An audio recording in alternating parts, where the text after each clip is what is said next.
Sue, welcome. Hi, thank you. First of all, we're overdue having Sue on. Sue Yes. and I have known each other for years. Yes. And Sue has been a staple in the real estate industry. I just want to quickly say that Sue is not a realtor. She's not Thank competing you. with you guys. No.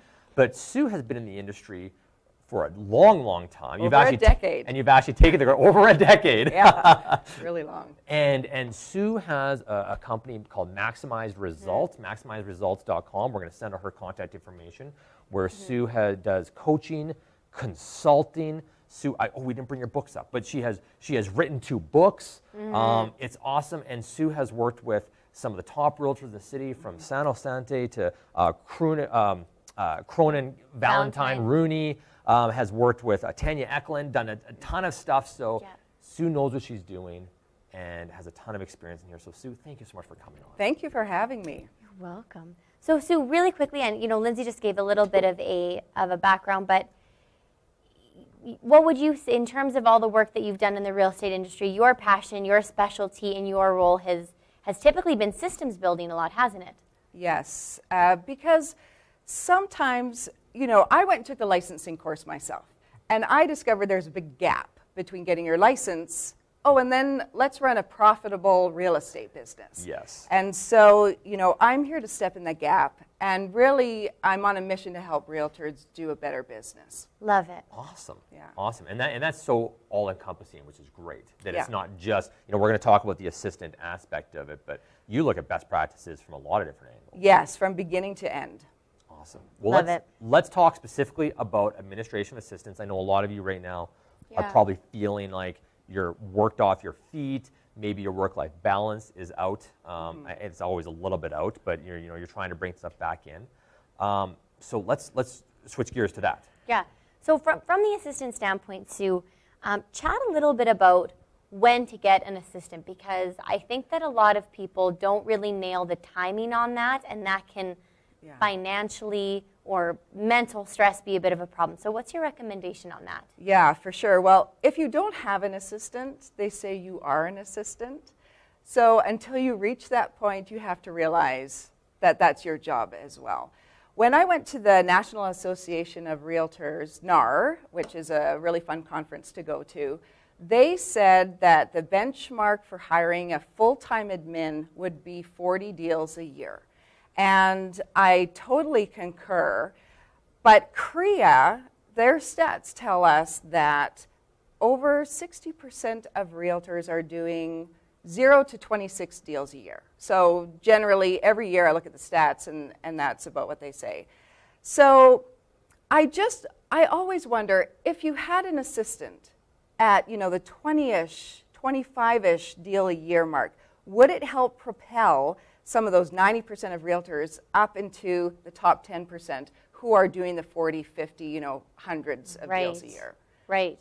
So potentially a little bit of a leap, a bit of an uncomfort, saying, I don't know if this really is the right time or I can afford it, but if you're at that mark, it might be worth taking the risk to see if it could get you to 35, 40 deals. Right. Right. I mean, I'm just asking the question. It might not be right for everybody, but it's an option if people haven't thought of it. Well, we're talking about highest and best use of time. It's like, do you want to be your own assistant for a while, doing the administrative tasks, or is your time better spent making it rain, generating new business opportunities, and things like that? Yes, exactly. So if someone's thinking about an assistant now, or thinking about what they're going to do, what is the first step they should take?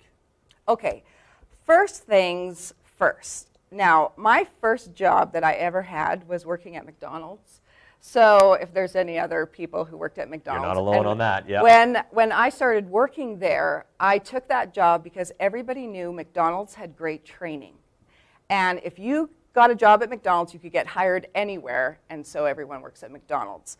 So I'd say the first thing that you have to do is get your business like McDonald's. You have to get your systems in place, you have to know the process, and you have to be super clear about what you want your people to do. So just like McDonald's hires teenagers, and I have 4 kids, so I know the reputation of teenagers. So if McDonald's can get teenagers to run a $1 billion production line, then they've got good systems, processes, checklists in place, and that's the first thing that a realtor needs to do for their business, is clarify, what am I doing, what do I want to do, and then it is much easier to pass those things along to an assistant.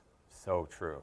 So true. I've seen so many realtors who bring on assistants and they flounder because they're like, okay, well, but come in. Yeah, you can come in at 8, but I mean, I'm going to be out. I got 3 appointments. So they say, what should I do? And like, I don't know, just organize the files or just kind of go into the database, and they have no idea. Yeah. And that's stressful. It's stressful, and it's also demotivating for the assistant. Sure. Yeah. It's hard to second guess somebody, try to read your mind. Yeah. And people generally, they want to please you, they want to do a good job, so you need to be the one to set the standards in place and tell them and lead them.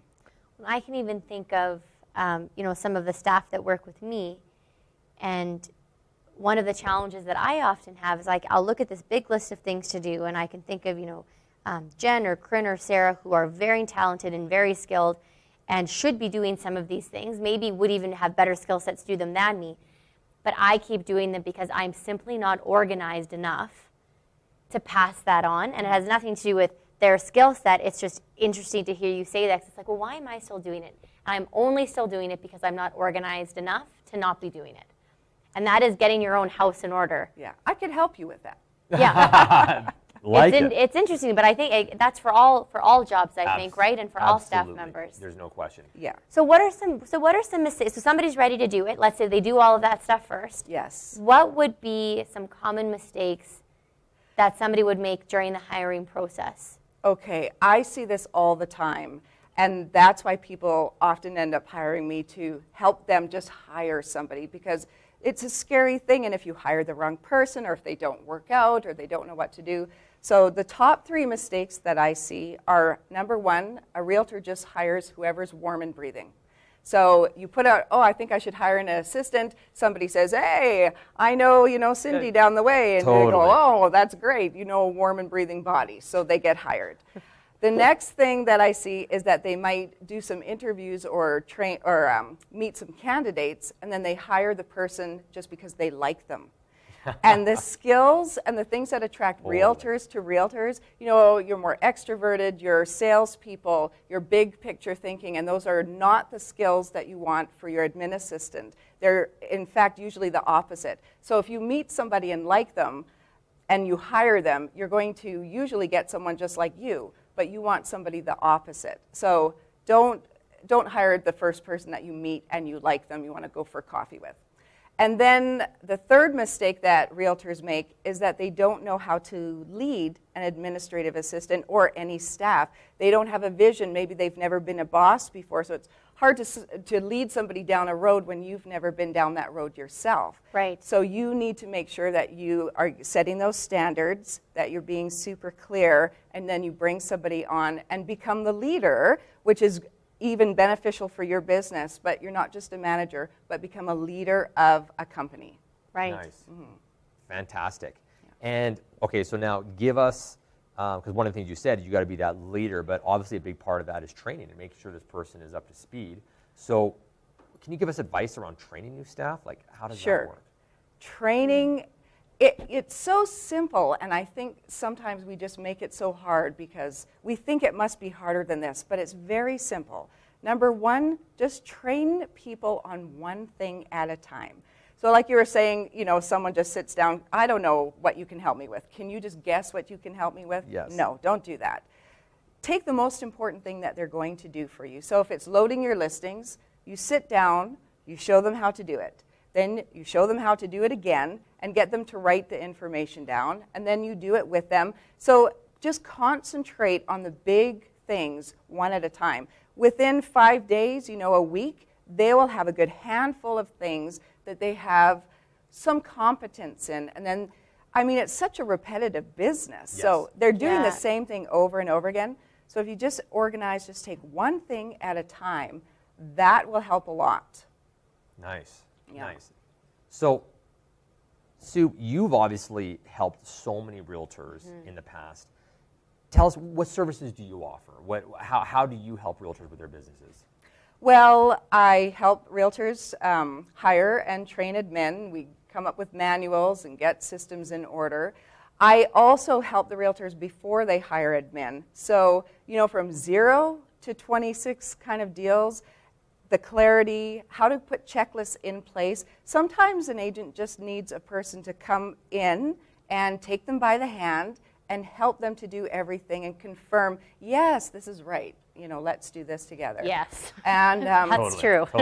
Marketing is huge, of course, but it's not just all about getting more clients. But if you need more clients, social media is a big thing. So how your profile looks, your reputation, I assess all of that. And really from, beginning to build your business to, if you're doing over 100 deals and you need admin or need to shake things up, I have lots of ideas. So Nice. I just love to sit down and chat one-on-one, see what you need, and then help you.